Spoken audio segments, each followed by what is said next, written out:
Perkenalkan, saya Cecilia Claudia Sureti Dampung. Di sini, saya akan menjelaskan mengenai materialitas dan risiko. Yang pertama, pengertian dari materialitas. Yang dimaksud dari materialitas adalah pertimbangan utama dalam menentukan ketepatan laporan audit yang harus dikeluarkan. Berikutnya adalah langkah-langkah dalam menerapkan materialitas. Langkah pertama, menetapkan materialitas untuk laporan keuangan secara keseluruhan. Langkah kedua, menentukan materialitas kerja. Langkah ketiga, mengestimasi total salah saji dalam segmen. Langkah keempat, mengestimasi salah saji gabungan. Dan langkah kelima, membandingkan estimasi salah saji gabungan dengan pertimbangan pendahuluan atau direvisi tentang materialitas. Berikutnya adalah materialitas untuk laporan keuangan secara keseluruhan. Pertimbangan pendahuluan tentang materialitas merupakan jumlah maksimum yang membuat auditor yakin bahwa laporan keuangan akan salah saji tetapi tidak mempengaruhi keputusan para pemakai yang bijaksana. Pertimbangan ini merupakan keputusan yang penting yang harus diambil auditor dan membutuhkan kearifan yang profesional. Guna dari pertimbangan pendahuluan tentang materialitas adalah untuk membantu merencanakan pengumpulan bukti yang tepat. Jadi, selama pelaksanaan audit, auditor seringkali mengubah pertimbangan pendahuluan tentang materialitas yang disebut dengan pertimbangan tentang materialitas yang direvisi. Auditor mungkin akan melakukan revisi karena adanya perubahan dalam salah satu faktor yang digunakan untuk menentukan pertimbangan pendahuluan, karena auditor memutuskan bahwa pertimbangan pendahuluan terlalu besar atau terlalu kecil. Sebagai contoh, pertimbangan pendahuluan tentang materialitas kerap kali ditetapkan sebelum akhir tahun dan didasarkan pada laporan keuangan tahun sebelumnya atau informasi laporan keuangan interim. Pertimbangan ini mungkin dievaluasi kembali setelah laporan keuangan tahun berjalan tersedia atau situasi yang dihadapi klien mungkin berubah akibat peristiwa kualitatif seperti penerbitan utang yang menciptakan kelas pemakai laporan keuangan yang baru.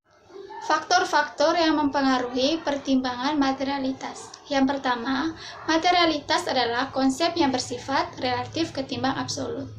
Salah saji dalam jumlah tertentu mungkin saja material bagi perusahaan kecil, tetapi dapat saja tidak material bagi perusahaan besar. Jadi, tidak mungkin menetapkan pedoman nilai dolar bagi pertimbangan pendahuluan tentang materialitas yang dapat diterapkan pada semua klien audit. Yang kedua, tolok ukur yang diperlukan untuk mengevaluasi materialitas. Karena materialitas bersifat relatif, diperlukan tolok ukur untuk menentukan apakah salah saji itu material. Laba bersih sebelum pajak seringkali menjadi tolok ukur utama untuk menentukan berapa jumlah material bagi perusahaan yang berorientasi laba, karena jumlah ini dianggap sebagai item informasi yang penting bagi para pemakai. Ketiga, faktor-faktor kualitatif yang juga mempengaruhi materialitas. Jenis salah saji tertentu mungkin lebih penting bagi para pemakai dibandingkan salah saji lainnya, sekalipun nilai dolarnya sama. Sebagai contoh, yang pertama, jumlah yang melibat kecurangan biasanya dianggap lebih penting ketimbang kesalahan yang tidak disengaja dengan nilai dolar yang sama, karena kecurangan itu mencerminkan kejujuran serta reliabilitas manajemen atau personil lain yang terlibat. Yang kedua, salah saji yang sebenarnya kecil bisa menjadi material jika ada konsekuensi yang mungkin timbul dari kewajiban kontraktual. Berikutnya adalah menentukan materialitas kinerja. Materialitas kinerja didefinisikan sebagai jumlah yang ditetapkan oleh auditor pada angka yang lebih kecil dari materialitas untuk laporan keuangan secara keseluruhan demi menguranginya ke tingkat probabilitas yang rendah dan tepat bahwa jumlah agregat dari salah saji yang belum dikoreksi atau tidak terdeteksi melebihi materialitas untuk laporan keuangan secara keseluruhan. Penentuan materialitas kinerja perlu dilakukan karena auditor mengumpulkan bukti per segmen dan bukan untuk laporan keuangan secara keseluruhan, serta tingkat materialitas kinerja akan membantu auditor dalam memutuskan bukti audit yang tepat yang harus dikumpulkan. Materialitas kinerja dapat bervariasi bagi berbagai kelas transaksi, saldo akun, atau pengungkapan terutama jika berfokus pada area tertentu. Auditor menghadapi 3 kesulitan utama dalam mengalokasikan materialitas pada akun-akun neraca. Yang pertama, auditor memperkirakan akun-akun tertentu mengandung lebih banyak salah saji dibandingkan akun-akun lainnya. Yang kedua, baik lebih saji maupun kurang saji harus dipertimbangkan. Yang ketiga, biaya audit relatif mempengaruhi pengalokasian ini. Tujuan mengalokasi pertimbangan pendahuluan tentang materialitas ke akun-akun neraca adalah untuk membantu auditor memutuskan bukti yang tepat yang harus dikumpulkan bagi setiap akun dalam neraca maupun laporan laba rugi. Salah satu sasaran pengalokasian ini adalah meminimalkan biaya audit tanpa mengorbankan mutu audit. Selanjutnya adalah mengestimasi salah saji dan membandingkan dengan pertimbangan pendahuluan. Ketika melaksanakan prosedur audit untuk setiap segmen audit, auditor membuat kertas kerja untuk mencatat semua salah saji yang ditemukan. Salah saji yang ditemukan dalam suatu akun dapat dibedakan menjadi 2 jenis, yaitu yang pertama, salah saji yang diketahui adalah salah saji dalam akun yang jumlahnya dapat ditentukan oleh auditor. Yang kedua, salah saji yang mungkin terbagi lagi menjadi 2 jenis.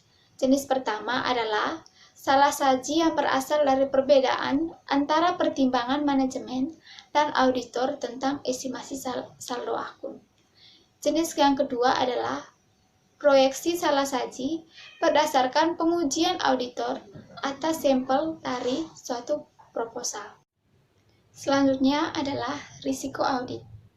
Risiko dalam auditing berarti bahwa auditor menerima suatu tingkat ketidakpastian tertentu dalam pelaksanaan audit. Risiko dalam audit ada karena hal-hal sebagai berikut. Yang pertama, ketidakpastian mengenai kompetensi bukti. Yang kedua, efektivitas pengendalian internal klien. Dan yang ketiga, ketidakpastian apakah laporan keuangan memang telah disajikan secara wajar setelah audit selesai. Model risiko audit dan perencanaan. Auditor menangani risiko dalam merencanakan pengumpulan bukti audit, terutama dengan menerapkan model risiko audit. Model risiko audit ini membantu auditor untuk memutuskan seberapa banyak jenis bukti apa yang harus dikumpulkan dalam setiap siklusnya. Model ini biasanya dinyatakan sebagai berikut. PDR sama dengan AAR dibagi IR dikali CR. Dengan PDR sama dengan risiko deteksi yang direncanakan, AAR risiko audit yang dapat diterima, IR risiko inheren, dan CR risiko pengendalian. Selanjutnya, komponen model risiko audit. Yang pertama, risiko deteksi yang direncanakan. Risiko deteksi yang direncanakan adalah risiko bahwa bukti audit untuk suatu tujuan audit akan gagal mendeteksi salah saji yang melebihi materialitas kinerja. Ada 2 hal penting yang harus diketahui tentang risiko deteksi yang direncanakan. Pertama, risiko deteksi direncanakan tergantung pada 3 faktor lain dalam model risiko audit. Risiko ini akan berubah hanya jika auditor mengubah salah satu dari faktor-faktor model risiko. Risiko kedua, risiko deteksi yang direncanakan menentukan jumlah bukti substansif yang direncanakan akan dikumpulkan auditor yang besarnya berlawanan dengan risiko deteksi yang direncanakan. Yang kedua, risiko inheren. Risiko inheren mengukur penilaian auditor atas kerentanan asersi salah saji yang material sebelum memperhitungkan keefektifan pengendalian internal. Jika auditor menyimpulkan bahwa kemungkinan besar akan ada salah saji dengan mengabaikan pengendalian internal, auditor akan menyimpulkan bahwa risiko inheren adalah tinggi. Pengendalian internal diabaikan dalam penetapan risiko inheren karena pengendalian internal ini diperhitungkan secara terpisah dalam model risiko yang sebagai risiko pengendalian. Yang ketiga, risiko pengendalian. Risiko pengendalian mengukur penilaian auditor mengenai apakah salah saji yang melebihi jumlah yang dapat ditoleransi dalam bentuk segmen akan dicegah atau terdeteksi secara tepat waktu oleh pengendalian internal klien. Yang keempat, risiko audit yang dapat diterima. Risiko audit yang dapat diterima adalah ukuran kesediaan auditor untuk menerima bahwa laporan keuangan mungkin mengandung salah saji yang material setelah audit selesai dan pendapat wajar tanpa pengecualian dikeluarkan. Berikutnya, perbedaan antara risiko-risiko dalam model risiko audit. Ada perbedaan mencolok menyangkut bagaimana auditor menilai keempat faktor risiko dalam model risiko audit.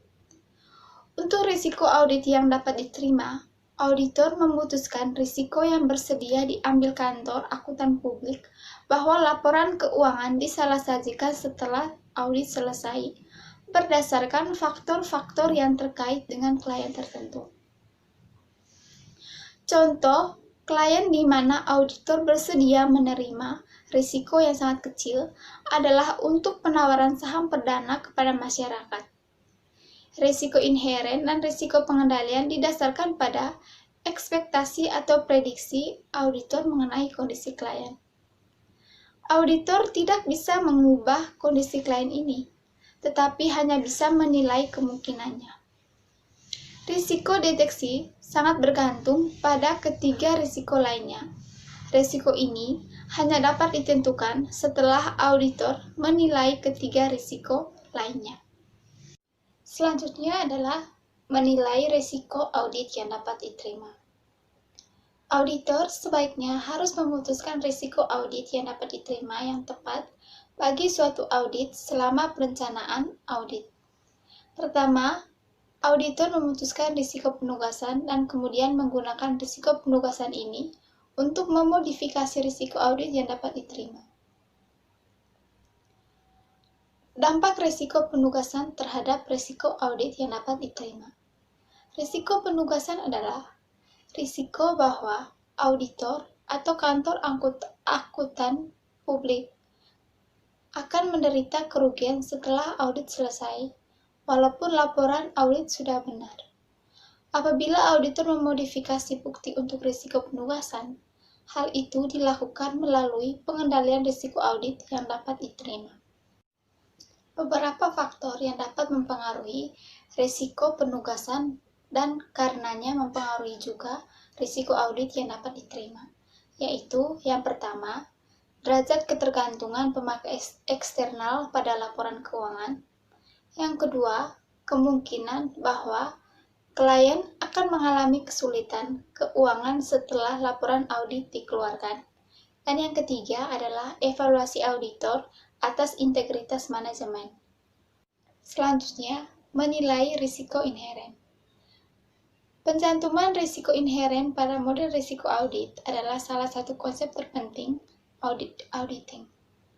Hal tersebut menyiratkan bahwa auditor harus berupaya memprediksi di mana salah saji yang paling besar dan paling kecil mungkin terjadi dalam segmen-segmen laporan keuangan. Informasi akan mempengaruhi jumlah bukti yang harus dikumpulkan auditor, penugasan staf, dan review atas dokumentasi audit. Faktor-faktor yang mempengaruhi risiko inheren dan memodifikasi bukti audit adalah yang pertama, sifat bisnis klien, yang kedua, hasil audit sebelumnya, yang ketiga, penugasan awal versus penugasan berulang, yang keempat, pihak-pihak yang terkait, yang kelima, transaksi non-rutin, yang keenam, pertimbangan yang diperlukan untuk mencatat saldo akun dan transaksi dengan tepat. Yang ketujuh, unsur-unsur populasi. Yang kedelapan, faktor-faktor yang berkaitan dengan pelaporan keuangan yang curang. Yang ke-9, faktor-faktor yang berkaitan dengan misapropriasi aktiva. Di sini, saya akan menjelaskannya satu persatu. Yang pertama, sifat bisnis klien. Risiko inheren untuk akun-akun tertentu dipengaruhi oleh sifat bisnis klien. Sifat bisnis klien seharusnya tidak berpengaruh atau hanya berpengaruh kecil terhadap risiko inheren untuk akun-akun seperti kas, wesel tagih, dan utang hipotek. Informasi yang diperoleh selama auditor berusaha memahami bisnis dan industri klien serta menilai risiko bisnis klien. Yang kedua, hasil audit sebelumnya. Salah saji yang ditemukan dalam audit tahun sebelumnya dapat saja terjadi lagi dalam audit tahun berjalan, karena banyak jenis salah saji bersifat sistematis dan organisasi seringkali lamban dalam menghadapi perubahan untuk menghilangkan salah saji tersebut. Oleh karena itu, auditor akan dianggap lalai jika hasil audit tahun sebelumnya diabaikan selama mengembangkan program audit tahun berjalan. Yang ketiga, penugasan awal versus penugasan berulang. Auditor akan memperoleh pengalaman dan pengetahuan tentang kemungkinan salah saji setelah mengaudit klien selama beberapa tahun. Tidak adanya hasil audit tahun sebelumnya akan menyebabkan sebagian besar auditor menilai risiko inheren yang lebih tinggi pada audit awal ketimbang pada penugasan berulang, di mana sebelumnya tidak ditemukan salah saji yang material. Kebanyakan auditor menetapkan risiko inheren yang tinggi pada tahun pertama audit dan menguranginya pada tahun-tahun berikutnya setelah memahami klien. Yang keempat, pihak terkait. Untuk transaksi antara perusahaan induk dan perusahaan anak, serta antara manajemen dan entitas perusahaan adalah contoh dari transaksi dengan pihak terkait sebagaimana didefinisikan oleh standar akuntansi. Karena hal tersebut tidak terjadi di antara dua pihak independen yang dilakukan secara lem. Kemudian, hal tersebut disalahsajikan jauh lebih besar sehingga risiko inheren meningkat. Yang terakhir, faktor-faktor yang berkaitan dengan pelaporan keuangan yang curang dan misapropriasi aset. Menurut konsep maupun dalam praktik, memang sulit memisahkan faktor-faktor risiko kecurangan menjadi risiko audit yang dapat diterima, risiko inheren, ataupun risiko pengendalian.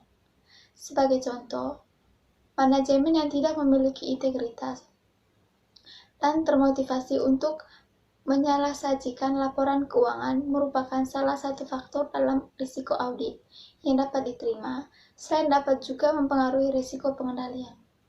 Demikian pula beberapa faktor risiko lainnya yang mempengaruhi karakteristik manajemen merupakan bagian dari lingkungan pengendalian. Untuk memenuhi persyaratan standar auditing, hal yang lebih penting bagi auditor adalah menilai risiko dan merespons ketimbang mengkategorisasikannya ke dalam jenis risiko tertentu. Karena alasan ini, banyak kantor akuntan publik melaksanakan prosedur tambahan untuk menilai risiko kecurangan selain menilai risiko salah saji yang material dalam tujuan audit yang relevan. Risiko kecurangan dapat dinilai untuk keseluruhan audit atau menurut siklus, akun, dan tujuan. Yang terakhir, faktor-faktor yang berkaitan dengan pelaporan keuangan yang curang dan misapropriasi aset. Menurut konsep maupun dalam praktik, memang sulit memisahkan faktor-faktor risiko kecurangan menjadi risiko audit yang dapat diterima, risiko inheren, ataupun risiko pengendalian. Sebagai contoh, manajemen yang tidak memiliki integritas dan termotivasi untuk menyalahsajikan laporan keuangan merupakan salah satu faktor dalam risiko audit yang dapat diterima, selain dapat juga mempengaruhi risiko pengendalian. Demikian pula beberapa faktor risiko lainnya yang mempengaruhi karakteristik manajemen merupakan bagian dari lingkungan pengendalian.